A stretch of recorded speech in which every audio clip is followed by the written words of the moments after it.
গীতা এলএলবিতে আজকের পর্বে আমরা দেখতে পাবো গীতার কথা মতো কৃপানের জন্য রাখা দুধের গ্লাসে ওষুধ মিশিয়ে দেয় পদ্ম।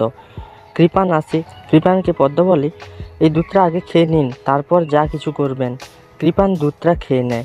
পদ্ম রেকর্ডিংটা চালিয়ে দেয়। কৃপানকে পদ্ম বলে, কোর্টে কি বলতে হবে বলুন। কৃপানের মুখ থেকে যেভাবে পদ্মকে নিয়ে এসে নেশা মিশিয়ে বিয়ে করেছি সিঁদুরের বদলে লাল রং দিয়ে, সব সত্যিটা কৃপান বলে দেয়।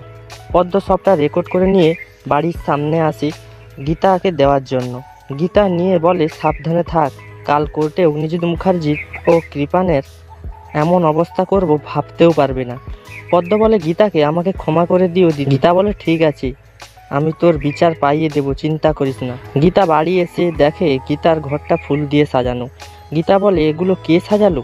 স্বস্তিক এসে বলে, আমি সাজিয়েছি। সেই সময় সাত্বিক গীতাকে ফোন করে বলে, আজ তোমার ফুলসজ্জা হওয়ার কথা ছিল।